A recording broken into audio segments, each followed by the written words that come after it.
God. Like 5th time's the charm. Am I right?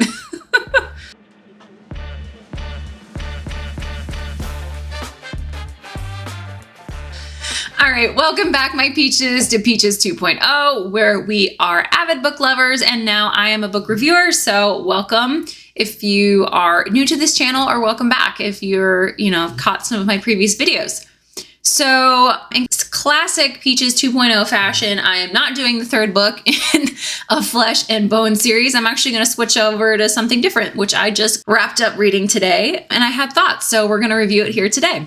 All right, so today on my channel, One Dark Window. I don't know if this is like making the TikTok rounds or what, but I saw this on a table in Barnes & Noble, and I picked it up, read it. I have some thoughts. So One Dark Window, it is by Rachel Gillig. Oh, and if you're new here, right, any book we're reviewing, I have my Peaches 2.0 checklist. So it's consistent between my reviews. So we'll be following that today. So number 1, genre. This is, I think it's described as a romance, but I'm going to say it's fantasy with a dash of romance. Number 2, spice level. It's like a 0.5 out of 5. If that, there's one scene approximately 300 pages in out of a 400-page book. If you are somebody who you only read for the spice, then head out. This is not the book for you. If you are somebody who doesn't need spice to finish or read a book, let me tell you a little bit about the plot with number 3 on our checklist, plot summary. So the tagline for One Dark Window is Maiden, Monster, Martyr. It follows the 20-year-old Elspeth Spindle in a magical world called Blunder.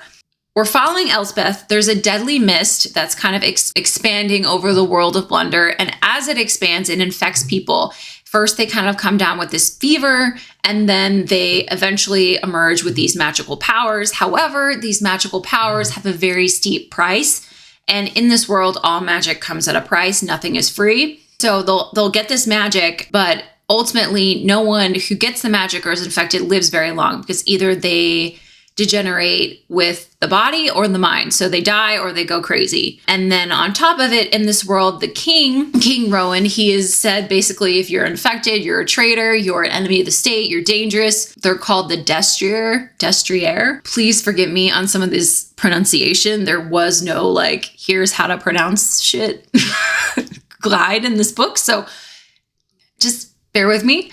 So the Destrier are kind of almost like the elite King's Guard, but they are charged with tracking down and dragging these infected people back, where they are ultimately killed in the King's dungeons. So if you are infected, hit by this mist, it's basically a death sentence. So to stop this mist and the spread of the mist, basically it's think of a magical tarot card almost. So they have to track down these magical providence cards that this king left 500 years ago. He was like, hey, here's these cards.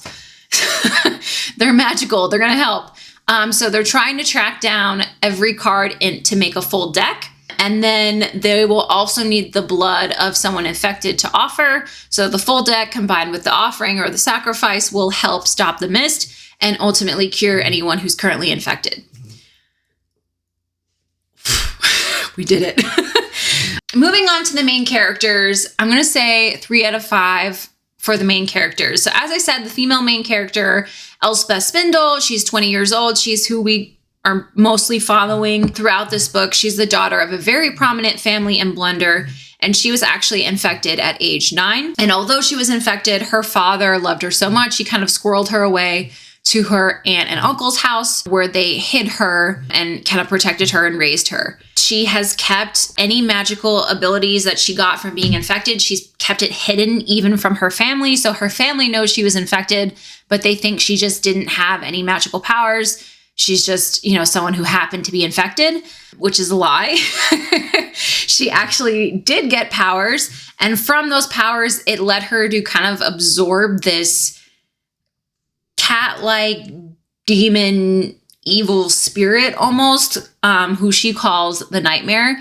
And it's a full, distinct, separate being. It's just kind of trapped in her head. At times, he will come out and help her. So she's in danger, he'll kind of emerge and kick some ass and then kind of hide back within. So yeah, there's this weird kind of nightmare personality she has, hence the tagline Maiden Monster, but she keeps this nightmare hidden from everybody around her. Beyond that, I'll just say I personally found her slightly annoying in that she expects everyone that she meets, despite only knowing them for like 5 days, to be like, here's all my deepest, darkest secrets. Let me tell you everything without you telling me anything. Like, she doesn't want to be honest with anybody, but she's constantly complaining if people aren't honest with her. And it just really annoyed me.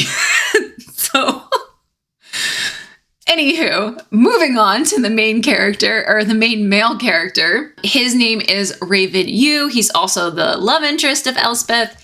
He happens to be the captain of the Destriers. I can't say this word. He's the captain of the Destriers. So remember those like elite Kingsguard who are charged with capturing infected and dragging them off to be killed? Yeah, he's the captain of those people. And he, of course, is Elspeth's love interest. So there's that kind of complicated dynamic. And then as we read the book, we quickly find out that Raven has a lot of secrets of his own, and he is highly motivated to protect his family. So it's just, he's a very multifaceted main male character. And I'll also mention he is the king's nephew. So not bad, Elspeth. Royalty, huh? That's our main characters. Moving on to number 5 on the checklist, supporting characters. I'm also giving supporting characters a 3 out of 5. We have a plethora of supporting characters in this book. However, I was never fully invested in any of them. I never grew to love any of them. We got backstory of some. I just wasn't fully sold. But to give you a rundown, if you're reading this, who you can expect to kind of see, we've got a bunch of Raven's family. Like I said, he's the king's nephew. So you've got the princes who are Raven's cousins, Elm and Hoth. And then you've got Raven's brother, Emery. You've got Elspeth's family, her cousin, Ian, but she's in it throughout the book. She's almost like a sister to Elspeth. And then, of course, right, the Nightmare, weird creature that lives in Elspeth's head. It's probably the biggest supporting character out of everybody. Number 6 on the checklist, favorite part. Honestly, I really didn't have a specific favorite part in this moment. There was no section of the book besides when I finally hit the spice at like page 300 where I was like, oh, yeah. No out loud reactions, which for me is kind of how I gauge if I'm really enjoying a book or not. There just wasn't a specific moment. I will say though, for number 7 on the checklist, favorite line, there was one part from Emery, who's Raven's brother, that did make me laugh out loud when I was reading it. So towards the end, it's just kind of in the middle of some chaos. And Emery's just like, I love when they argue, keeps my weak little heart beating, which made me laugh out loud. And I just, guys know I love that dark humor. So for me, I was like, ooh, finally a line I can get behind. Which leads me into, and I think you can probably tell my overall thoughts, but number 8 on the checklist, overall thoughts. I'm giving this book a 3 out of 5. For me, it was an average read. It just wasn't over the moon. I was never really fully invested in any of the characters. I just didn't find myself caring that much. When something big happened, I was just like, oh, okay, that sucks. But I will read the sequel, going to be called Two Twisted Crowns. Apparently it's coming out next week on October 17th. And I believe that's the final book. I believe this is only going to be a book duology. It's not going to be a full series. So I think this is the final one. So I'll give it a shot. I'll read it. I'll see how it ends. But again, right, the romance was just kind of for me. The chemistry wasn't there. There really wasn't a lot of humor, which is for me my favorite part of reading books. But I will say what Rachel does, and what Rachel does really, really well, is the world building and the lore and the history and, the Shepherd King and the Providence cards. And you've got a maiden and a golden egg and a black horse and this and that. And in the infection and the spirit of the wood. And I'm just throwing out all this shit, right? I'd say it was confusing at first, right? Just so if you're reading this, power through the first couple chapters because it's a lot. But once you get through those chapters, the world is just really intriguing. And I did find myself, despite there being a lack of good romance, in my opinion, I found myself still kind of quickly turning through the pages because I was really invested in the story and the lore and the history and the mystery. And then the only other thing too that I thought was an interesting idea that Rachel played with throughout was, what if Beauty is the Beast? What does that look like? Okay, so that's that. A little bit of lukewarm review, but that's all right. Not everything can be an amazing, epic, life-changing read.